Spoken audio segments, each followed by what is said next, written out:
Good morning. Welcome back. Today we're going to talk about Persephone, who's the goddess of the underworld. In the fairy tales, what we see almost all the time is the heroine leaving the family of origin.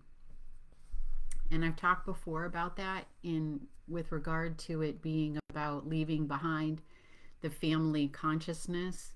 You're leaving the place and the family and that consciousness that you've received while you're there.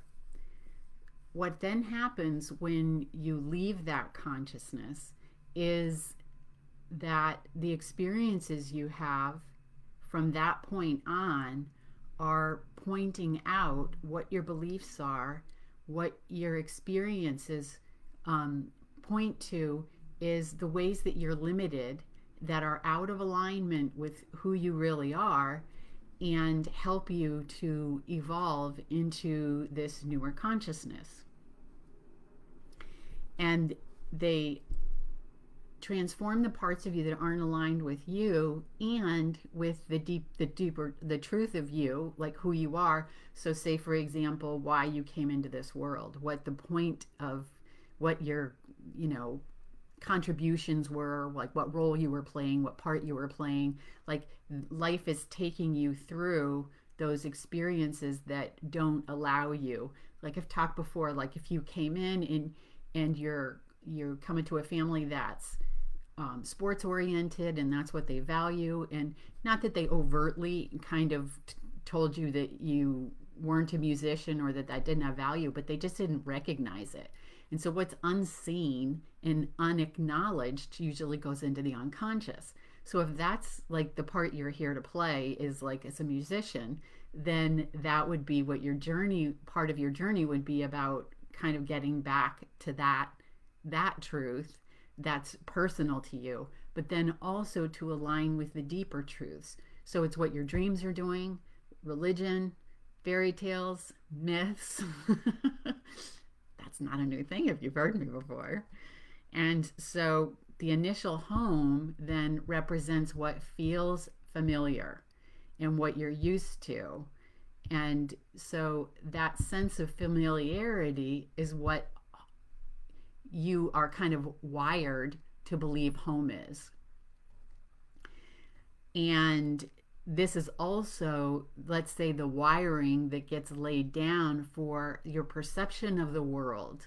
How that kind of initial environment is not only how you experience your home, but it widens like to the community, and then gets bigger and bigger and becomes your experience of life.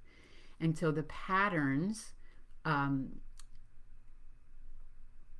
are those experiences you had that are trying to be cleared. And so those patterns are what shows up in your life like over and over in order to be transformed and cleared. So if you remember in Beauty and the Beast, it starts out where she and her family live in the city. And then the father, who's a merchant, loses all the money. They're very wealthy and they live a very wealthy life, and he loses all the money. So they have to pack it up and move to the country, which drastically changes the experience that Beauty has of quote unquote home. Because initially it's like, oh, she just reads and they go to balls and they just, party and have a good time. And when she gets to the country, she has to start to cook and clean and do laundry. And, her sisters are above that, so they don't help. So she basically is doing those kinds of things herself.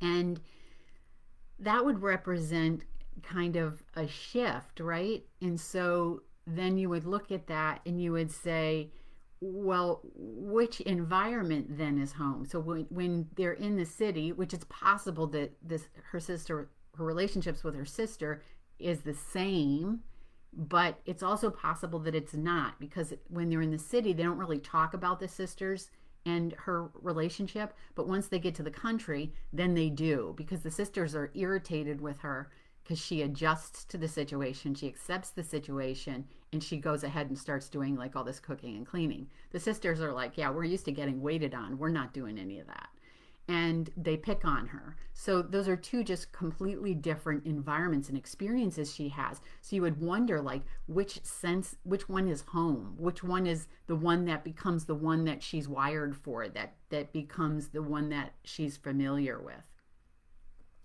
The only reason I talk about this is because of our own life experiences. So if our own childhood has a mixture of homes, and and one home is a certain way and another home is a certain way. So if your parents were divorced, and life with mom was one way and life with dad was another way, then it can create this kind of like, where do I belong kind of a feeling in us when we don't have that sense of, oh, this is what home is like. So as I've said before, children like that safety, stability, security. They want things to be the same, and that's the environment that they thrive in.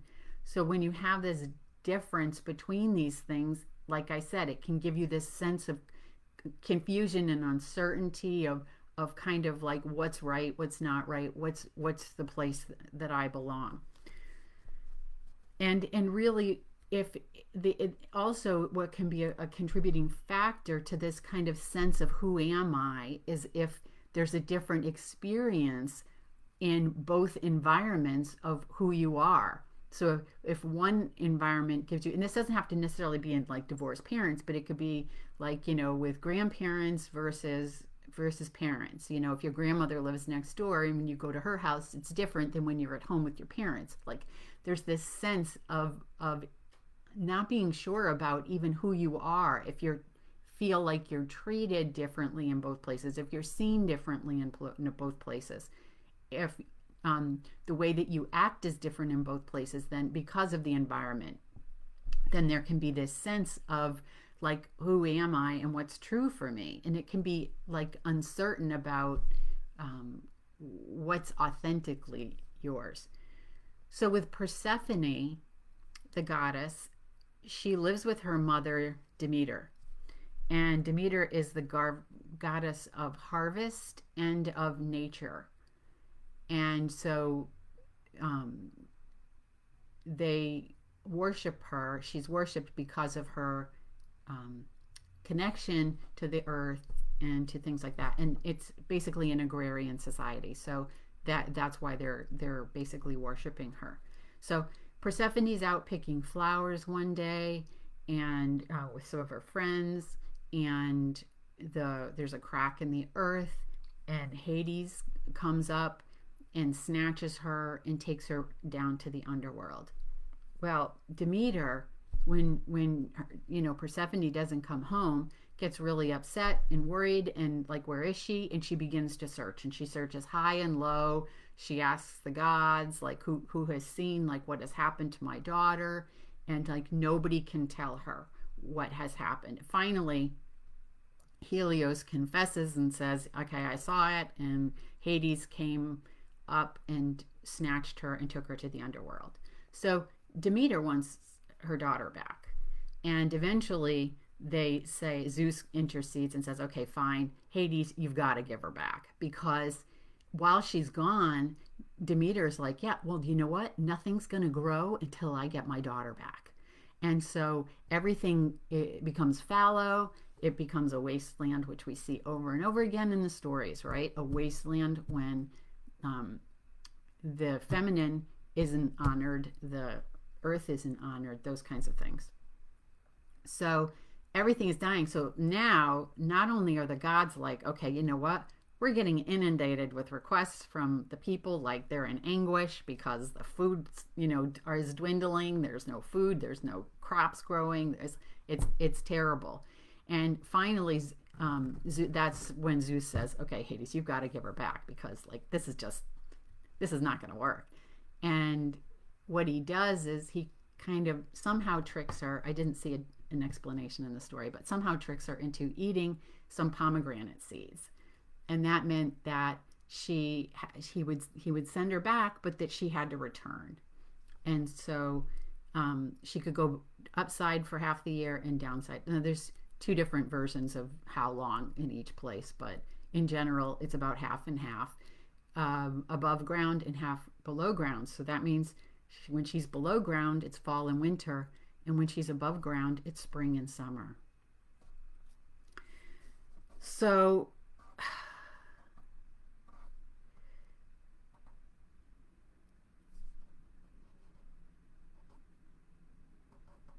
this shows us what the cyclical nature of life and the cyclical nature of a season. So this is the way of explaining it. That's what this story essentially is doing.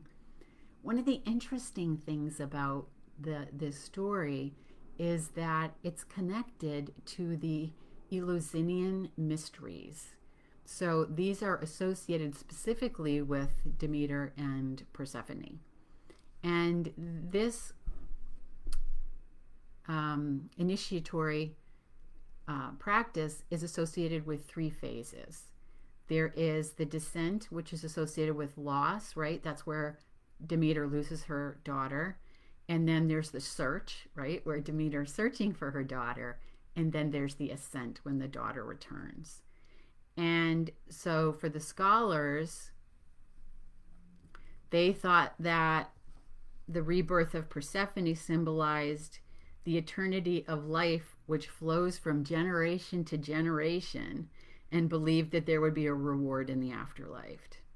Well, I'm not sure that's really that accurate, because what kind of a secret is that? And that's the whole point of the mysteries, is that it was a secret. They were concealing a secret. That's what the point of the initiation was that the initiation is specifically to reveal the secret. And the mysteries were secret. My point, why I think they were secret, is because they depicted information that was threatening to the authorities.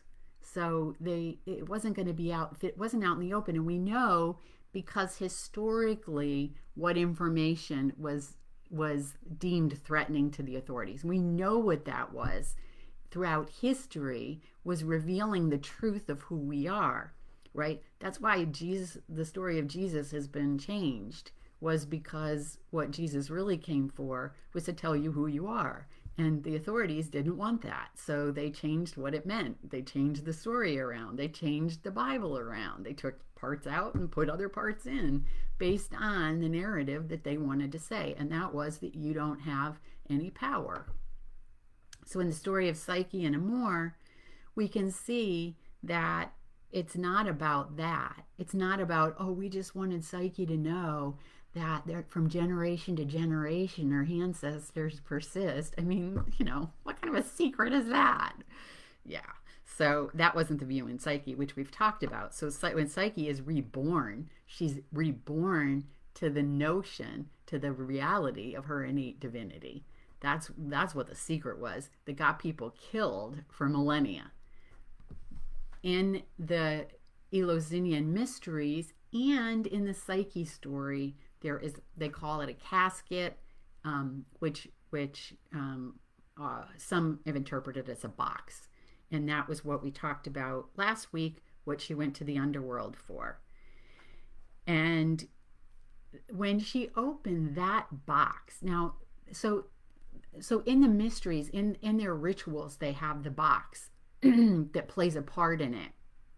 And because all this stuff was secret and it wasn't written down, so there is no record of what it really is. Scholars just assume this must be what it meant, which really their assumption sounds an awful lot like Christianity. Basically, I mean, that's basically the narrative that we've been told with Christianity. But when Psyche looks in that box, we can get a little bit more information, because number one, we're told that what's in the box is beauty, and it's supposed to be a beauty ointment. But when she opens it, she falls into a death-like sleep. And was interesting because I woke up in the middle of the night last night and I got some more information about this. And it's so interesting because I had a spiritual experience when I was 30. When it happened, I just interpreted it as a fainting experience. I thought I just fainted because I'd fainted before, but this experience was a little bit different because I fainted, but in the past when I fainted, I would just, it's just black. It's like you're gone and then you come back and there's like no knowledge of what happens in between. But in this particular experience, I was aware through the whole thing. I was aware not of what had happened. I wasn't aware that I had fainted, but I was in this darkness and I couldn't see anything. And a voice said, "Where am I?" And another voice said, "I don't know." The "I don't know" is what I associated with me. And the voice said, okay, one voice, first it said, "Where am I?" Then it said, "Who am I?" And again, "I don't know" was the answer. And then my then husband walked into the room and began to call my name. And when I came out of it, Pam had ceased to exist. So that's the ego identity that I'm always talking about, the story of Pam. That had, the way I see it now, is that was what was unconscious. He said, when he walked into the bathroom, which is where I'd fainted, he said, "Your eyes were open." And so, and he said, "Your pupils are completely dilated." Like, I was looking in the dark. My body was acting like I was looking in the dark, but the lights were completely on in the bathroom. So my pupils should have been tiny. And why I bring that up is because once I learned that this was a spiritual experience and not that I just fainted, I understood and believed that it was an encounter with the void, which is the deeper strata, this like spirit, the deeper strata of who we are, and that was actually where the voice was coming from. The first voice saying, "Where am I and who am I?" Right? Inside. And so when I woke up in the middle of the night, I was like, oh. So when he walked in, my then husband, he would have seen me laying like I was dead. I mean, like I was not moving. My eyes were open, probably not blinking. Like, it would have appeared as though I was in the way they describe Psyche when she opens the box, is she's in a death-like sleep. So from that place, which my experience is similar to something I once heard Eckhart talk about, which Eckhart became enlightened. I did not. I was freaked out because Pam had ceased to exist, and that really threw me for a loop. But that's what I believe happened when she opened the box. She opened the box and became aware of the truth of who she was, the ground of who she was. She falls into a death-like sleep. So Persephone is the goddess of rebirth. And that is why what she brings to awareness is that understanding of the deeper truth of who we are. According to Plato, and I'll read you this quote, "The ultimate design of the mysteries was to lead us back to the principles from which we descended. A perfect enjoyment of the intellectual," it says, and then in parentheses, it says spiritual good. If you look then at Christianity, they say, in the beginning, it was all good. And then there's this descending, right? Just like the three phases of the mysteries goes from the descent, which was the loss, to the search, to the ascent. So that descent then would have been like falling from grace, however they want to talk about it. But it's really just in consciousness. It's not an actual loss. So what's happening in the mysteries is to lead us back from where we descended, back from that original state of wholeness, of knowing who we are and being aware of who we are, right? So what they're saying about the scholars' interpretation of the mysteries is, it makes no sense. So the mysteries themselves ended around 392, which is really interesting because I came across that date also with regard to when there was like this big, yesterday when I was reading another book about when there's this shift out of this this type of consciousness, or this particular phase, when things were still available. This alternate knowledge was available, which I mentioned, I believe it was last week, where there were 5 phases this woman talked about, and we're in the 5th phase, where each time we would be in this kind of like, let's just say a phase of darkness, and then there would be an opening where things would come to light, and then then the authorities would step in, repress it, and stop it, and then they would fall into this kind of period where it was all, but it wasn't like, when I say this period of darkness, it was all just hidden in at those points, and it was passed from person to person, through groups, through societies, through people that were quiet about it, and then it would come to the surface. And then once it came to the surface, then we would have things that were more out in the open, like these mysteries. And then so there were 5 phases. The 5th phase is the one that we are in right now. So with regard to this 3 phases of the initiation, we start with the descent. And so that's going into the unconscious. So again, tying this back to last week, this is where Psyche, the soul, begins its descent into the unconscious to find out the truth, right? Because the truth isn't going to be outside. The truth isn't in the world. We can't find the truth of who we are out there. The only place we can find the truth of who we are, apart from that conditioned mind, is inside. So during the search, we're asking, what's true about me? That's what the whole point of it is. So when Demeter is searching for Persephone, that's essentially what's happening during that phase. That's the phase I described at the beginning of the story, right? So the initial, you're at home at the opening of the fairy tale or the myth, and then there's then we have the descent where they go into the unconscious. Those are the experiences we have in life that are challenging, that I described previously as pushing us up against that wall of limitation that's not necessary. That's not who we are. It's showing us where those limits are, the things that we believe, like the elephant who as a baby was chained so that it couldn't go very far. And as it became, every time it would try to move beyond the perimeter, it couldn't, because that chain would hold it fast. Eventually, as it grows, they're able to turn the chain into a thin rope, and it becomes trained. It begins to believe. That's the limitation. The limitation is what it believed when it was a baby, when it learned when it was a baby. But then when it became an adult, it could easily have walked away, easily. But it doesn't believe it because it's now been conditioned to believe in that limitation. And that's like us. So that's what the experiences are doing, is they're pushing us against that limitation in order to show us what isn't true about us and move us into something, a greater aspect of ourselves. As we transform and transmute and free ourselves from what's untrue, we understand that we have what we need. That the rules that the tower gave to Psyche as she made the descent were telling her during this search, like, you have what you need. The tower gave her all the steps and all the instructions for how she was supposed to navigate through the underworld.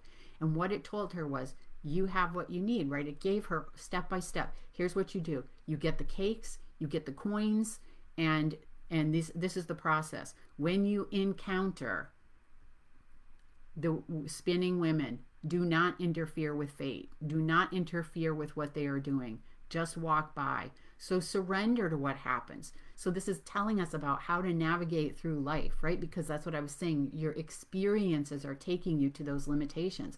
So instead of fighting against where life is taking us, what we do is we surrender and allow it, because we understand the deeper truth. We understand why it's happening, and we know how to navigate through it, right? Because the tower said, here are the instructions. I'm going to tell you how to do this. So surrender to what's happening, accept and allow it. Don't help the lame man. Remember the one that had the donkey and with the sticks on it, and the sticks are going to fall and he's going to ask for your help. Don't do it. So don't rescue, don't save, don't be like helping everybody. When you're going through this phase of the underworld, the idea is to get through it and get out. It's, that's what the tower said, like, don't tarry, don't take your time, don't spend any more time down here than you need to. Release what is dying, the tower told her. Don't try to rescue. Don't try to grab onto those parts of yourself that need to be let go, the parts of yourself that need to die, right? Because they're familiar, because they're what you associate with home. That's what's familiar, that's what's comfortable. And so stepping out when we have those limitations, right? They're the places that we feel safe. So think of Rapunzel in the tower, or Rapunzel in the old woman's house behind the walls, right? That's the safe place. So the reason you're in this safe place is because it feels safe. So to step beyond that limitation, to step beyond that safety, is a place that doesn't feel safe and that can feel challenging because it's unfamiliar, and uncomfortable because it's unfamiliar. So in just understanding these things makes it much easier to move past them. And then we had the three-headed dog. So don't get caught in overthinking and caught in confusion and uncertainty, but distract that part of you, that which is just the mind and the ego, and keep going towards what you're looking for. And don't stay over long. Get what you need and then leave. As we traverse this world, we're learning more and more about what's true. It's true about us. We're letting old parts of ourselves go that aren't serving us, that keep us limited and small, and we're allowing these truer aspects of ourselves to come forward and to emerge. So the ascent, coming back up again, is the emergence, and we're coming up then from the underworld. So again, this is a cyclical process, right?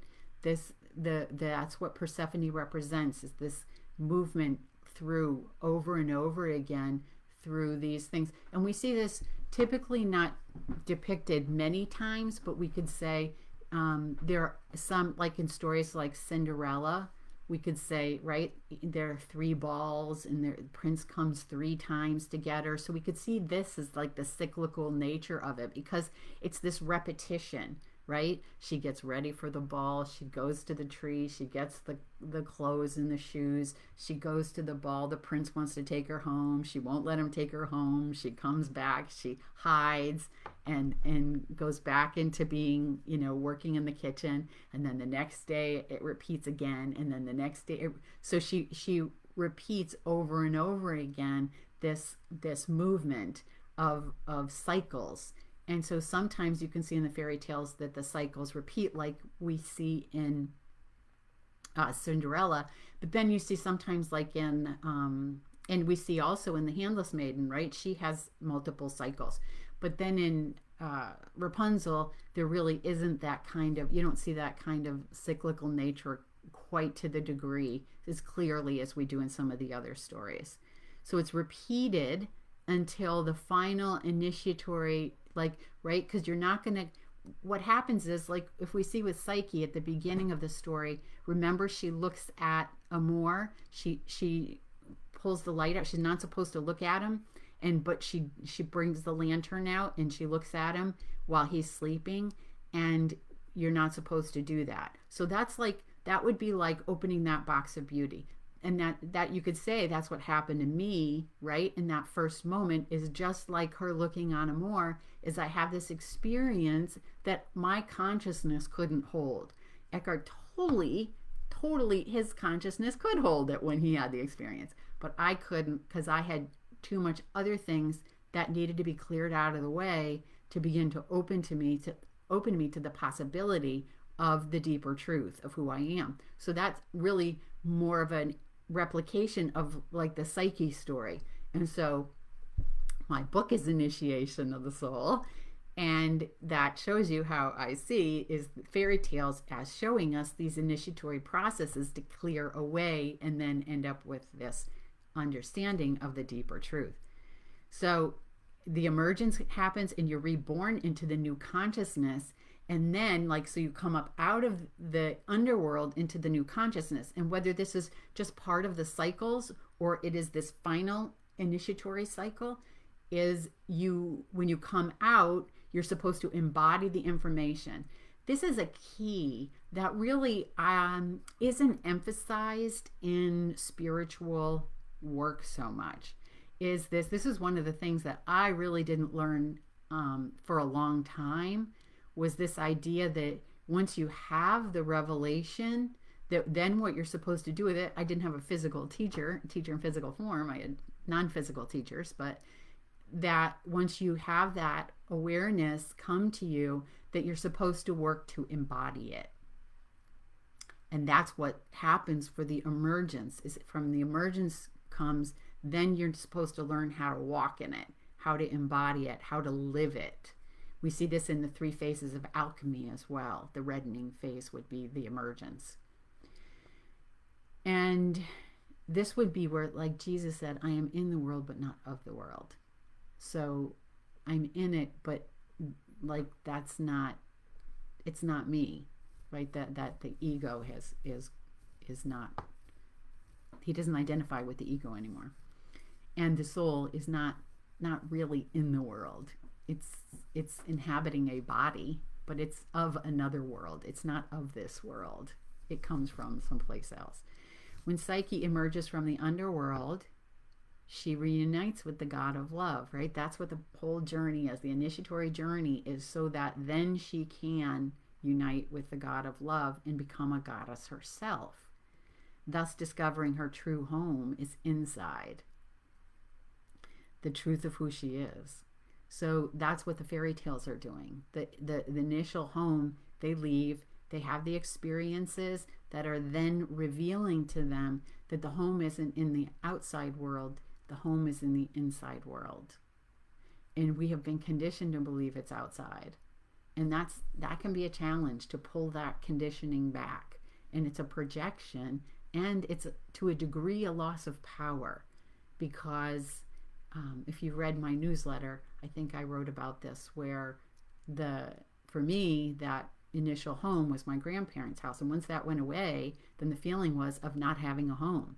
And that reality of the home as being inside was how I interpreted the situation, as what was needing to emerge was the inner home and not the outer home. And that's one of the beauties of having what I talked about in the beginning, of not knowing where I belong, is that really awakens that, like, where do I belong? And that question, just asking that question, is something that triggers the truth inside of us. And that truth that gets triggered is what causes our experiences to become what they are. So if you're asking, where do I belong? Then life says, okay, she wants to know where she belongs. We're not going to send her to this location or that location. What we're going to do is we're going to show her it's inside. And so life will then put you in situations where you discover it's not out there. Because out there is temporary. Out there is impermanent. Inside is what's permanent and can't be taken away. So like the fairy tale heroine who unites with the prince and lives happily ever after, that's the true meaning of the fairy tale ending. That is what Plato was talking about in that quote that I mentioned a little bit earlier. That's the meaning of the fairy tale ending. And that's the meaning of joining with the prince, is coming to this deeper understanding of the truth of who we are that lives inside of us. And that is the home that we are searching for. Look at Wizard of Oz, right? The whole story is about Dorothy wants to get home. And in the beginning, she's in the wasteland. That's the winter, where Demeter is like nothing grows. And then Dorothy goes on the journey, and in the movie, it's depicted as an inner journey, right? And so she goes on this inner journey and gets a vision, which is Munchkin Land, and then has to have her initiatory journey where she has all these experiences in order to bring forth these new parts of herself, which are represented by the Scarecrow and the Lion and the Tin Man and the Wizard and the Good Witch. And so all these parts of her have to come online, parts of her that she wasn't conditioned to know about. And then when in the movie, she wakes up, right, in her bed, and in the book, they describe how things have changed. And Kansas is no longer a wasteland. It is now a thriving place. That Munchkinland vision has now merged. The inner vision has now become the reality of the outer world, which is exactly what I was talking about, like embodying that knowing. And that's how that happens, because when you embody the knowing, then that changes that childhood wiring in your brain. It basically rewires the brain, and then the outer experience must reflect the inner experience. So the two become one. The two become one. There's no more separation.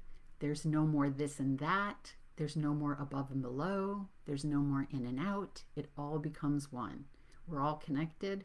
We're all doing the same work. We're all on the same journey. And we're all just helping each other along. Okay, well, hopefully you enjoyed that.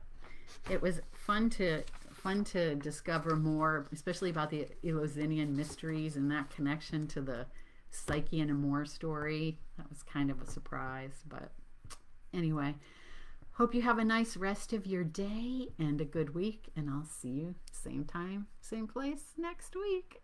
Take care.